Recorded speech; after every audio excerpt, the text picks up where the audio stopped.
Good afternoon dear students. हमने आपको पहली वीडियो में साझेदारी का अर्थ और साझेदारी के गुण बताए थे। आज हम आपको साझेदारी के दोष बताएंगे। साझेदारी के दोष में सबसे पहले हम लेकर चलेंगे असीमित उत्तरदायित्व।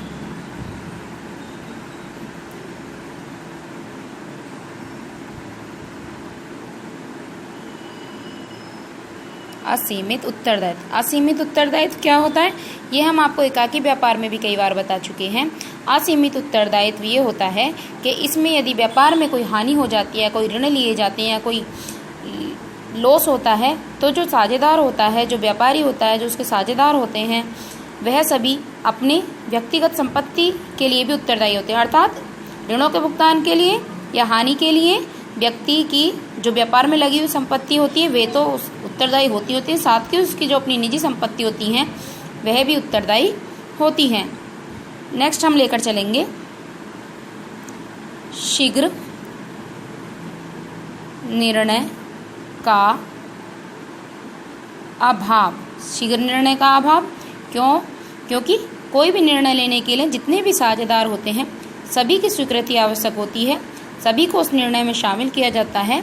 अतः हमें निर्णय लेने में साझेदारी के अंतर्गत कभी कभी शीघ्रता नहीं हो पाती, अर्थात निर्णय लेने में विलंब हो जाता है।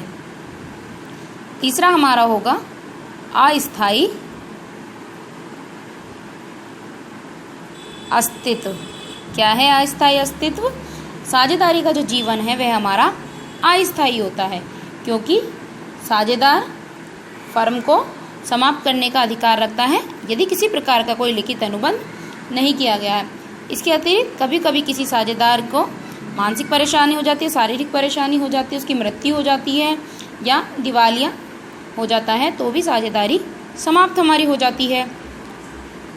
नेक्स्ट हम लेकर चलेंगे हित हस्तांतरण में कठिनाई। क्या होता है हित हस्तांतरण? कोई भी जो भी साझेदार है वह अन्य जो भी उसकी साझेदारी में साझेदार हैं उनकी सहमति के बिना हितों को हस्तांतरित नहीं कर सकता है। एक हम ले सकते हैं, इसमें आपस में मतभेद हो सकता है। मतभेद, झगड़ा, विचारों का ना मिलना। साझेदारी में सदैव साझेदारों के बीच में आपस में मतभेद होने की संभावना रहती है, क्योंकि साझेदारी की दशा में जब मतभेद हो जाता है तो व्यवसाय का संचालन कठिन हो जाता है और कभी कभी वह मतभेद इतना हमारा बढ़ जाता है कि उस साझेदारी को हमें ख़त्म करना पड़ता है। एक हम इसमें ले सकते हैं आपका सीमित साधन। सीमित साधन क्या है? बड़े आकार वाले व्यवसाय के लिए यदि बहुत बड़ा व्यापार करना हो हमें, तो साझेदारी उसके लिए पर्याप्त नहीं है, क्योंकि जो साझेदारी है उसमें वित्तीय साधन जो होते हैं वो हमारे सीमित होते हैं, क्योंकि इसमें साझेदारों की जो संख्या होती है अधिकतम उसमें प्रतिबंध होता है। हमने आपको बताया है कि साझेदारी में कम से कम तो 2 और अधिक से अधिक केवल 20 साझेदार हो सकते हैं, लेकिन यदि कोई साझेदारी में बैंकिंग व्यवसाय है तो केवल उसमें अधिकतम 10 ही साझेदार हो सकते हैं, इससे ज़्यादा वे साझेदार नहीं हो सकते। ठीक है। एक है साझेदारी की समाप्ति पर जो भी इनका साझेदारों का दायित्व होता है। साझेदारी की समाप्ति पर साझेदारों का दायित्व। साझेदारी की समाप्ति पर साझेदारों का दायित्व। साझेदारी में फर्म की समाप्ति के बाद भी, फर्म हमने समाप्त कर दी, साझेदारी हमने समाप्त कर दी, तब भी जो साझेदारों का दायित्व है वह जब तक बना रहेगा तब तक कि सार्वजनिक रूप से जनता को इसकी सूचना न दी जाए, यह न बता दिया जाए कि हमने ये साझेदारी समाप्त कर दी है। तो ये हो गए हमारे साझेदारी के दोष। अब हम इसमें नेक्स्ट टॉपिक लेकर चलते हैं आपका साझेदारी के भेद, जिन्हें हम प्रकार भी कहते हैं। इसे हम 2 भागों में आपके बांटेंगे। एक तो हम बांटेंगे इसे हम अवधि के आधार पर, और एक बांटेंगे हम आपके इसे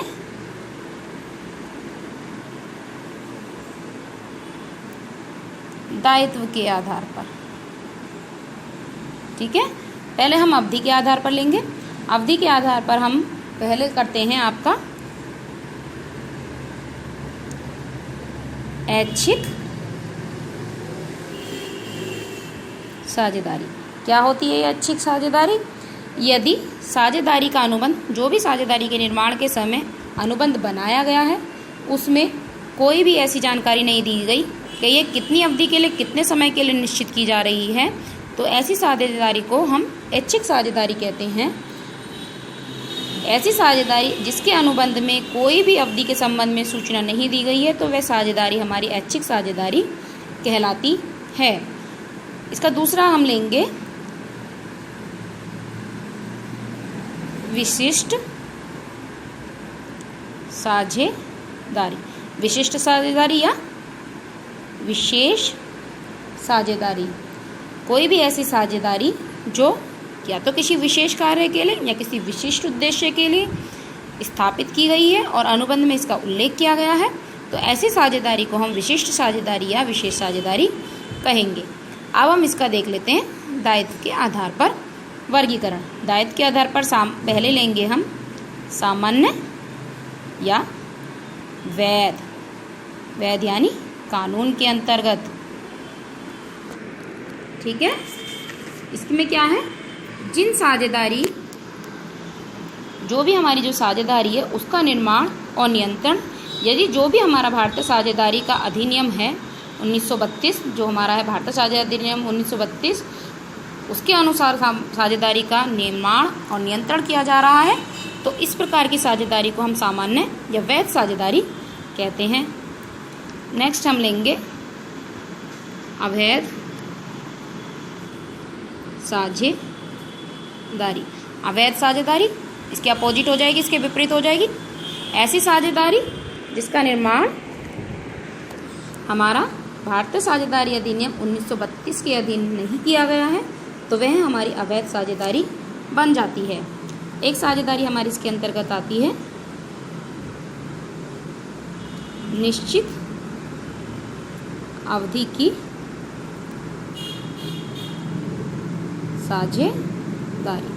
निश्चित अवधि इसके नाम से भी स्पष्ट है। ऐसी साझेदारी जो किसी निश्चित अवधि के लिए स्थापित की जाती है, वह हमारी निश्चित अवधि की साझेदारी है, और जब उसकी अवधि समाप्त हो जाती है तो वह साझेदारी भी अपने आप ही खत्म हो जाती है। एक हमारी हो जाएगी अनिश्चित अवधि की। इसका मतलब ये है कि जिसमें अवधि निश्चित नहीं है,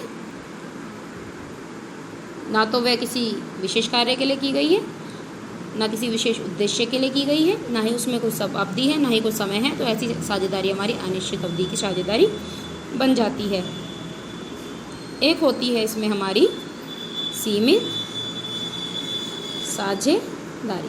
सीमित साझेदारी का क्या आशय है, जिसमें एक साझेदार या एक से ज़्यादा साझेदार हो और उनका दायित्व असीमित हो, तथा एक या एक से अधिक साझेदार ऐसे हों जिनका दायित्व व्यवसाय में लगाई गई पूंजी तक ही सीमित हो। इसका समापन उस समय भी नहीं होता है जब किसी साझेदार की मृत्यु हो जाती है, अर्थात एक या कुछ अधिक साझेदारों का दायित्व असीमित हो और एक या अधिक साझेदार का दायित्व सीमित हो। कोई भी कंडीशन हो तो यह हमारी साझेदारी सीमित साझेदारी हमारी कहलाती है। ठीक है, तो हमने साझेदारी के भेद जाने। ऐच्छिक साझेदारी, विशिष्ट साझेदारी, अवधि के आधार पर, दायित्व के आधार पर, सामान्य वैध साझेदारी, अवैध निश्चित अवधि की, अनिश्चित अवधि की और सीमित साझेदारी। एक साझेदारी हम अलग से पढ़ते हैं इसमें,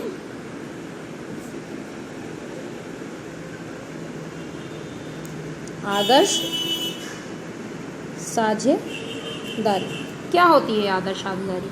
ऐसी साझेदारी जो सर्वगुण संपन्न हो। सर्वगुण संपन्न क्या हो? उसमें एक अच्छी साझेदारी के समस्त गुण विद्यमान हो, अर्थात सभी साझेदारों में हमारे सहयोग की भावना पाई जाती हो, सद्विश्वास की भावना पाई जाती हो, और सभी जो साझेदार हैं पूर्ण निष्ठा और लगन से काम करते हो। निष्ठा, लगन से काम करते हो, सहयोग की भावना हो, सद्भावना हो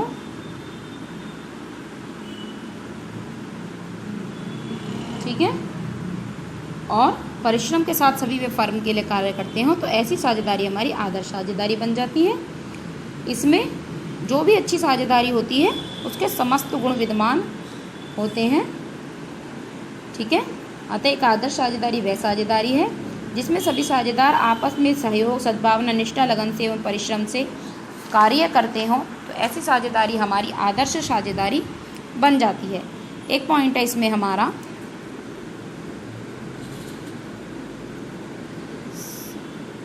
संयुक्त हिंदू परिवार। इसका अर्थ क्या है, अर्थ लेंगे हम संयुक्त हिंदू परिवार इन जॉइंट हिंदू फैमिली।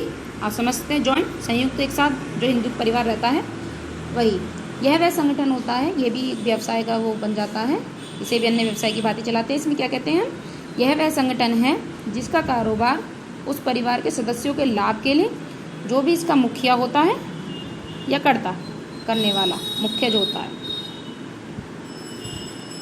ठीक है, वह हिंदू विधान जो भी विधान बनाया गया है हिंदुओं का उसके अनुसार चलाता है तो वह हमारा संयुक्त हिंदू परिवार व्यवसाय कहलाता है। इस पूरे जो व्यवसाय है इस पर परिवार के मुखिया का नियंत्रण रहता है और इसमें अधिकतर क्या होता है, इसमें जो सबसे अधिक आयु वाला व्यक्ति होता है वही हमारा मुखिया और वही हमारा कर्ता कहलाता है। इसमें जो मुखिया और कर्ता होता है उसका जो दायित्व होता है वो असीमित होता है। असीमित का आप मतलब समझ ही चुके होंगे, मतलब उसकी जो भी व्यक्तिगत संपत्ति है वह सभी उस व्यवसाय के लिए उत्तरदायी होती है। ठीक है, एक है हमारा इसमें संयुक्त साहस का अर्थ। संयुक्त साहस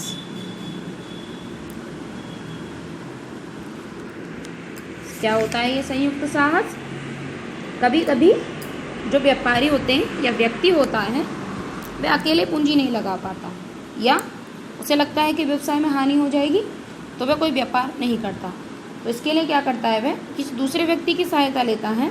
फिर दोनों जो व्यापारी और व्यक्ति जो आपस में मिलते हैं और जो कार्य करते हैं और साथ में लाभ हानि को समझौते के अनुसार बांटने के लिए भी तैयार रहते हैं, उनके बीच में एक समझौता हो जाता है कि हम इस लाभ हानि का विभाजन इस प्रकार करेंगे। तो इस प्रकार के व्यवसाय को हम संयुक्त साहस कहते हैं।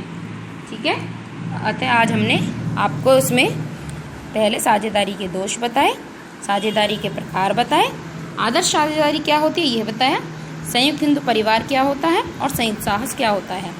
ठीक है, अब इस चैप्टर से रिलेटेड जो भी PDF होगी वो हम आपको भेजेंगे, अतः आप इस वीडियो को ध्यान से देखें, समझें। अगर किसी तरीके की कोई परेशानी है तो पूछ लें। धन्यवाद।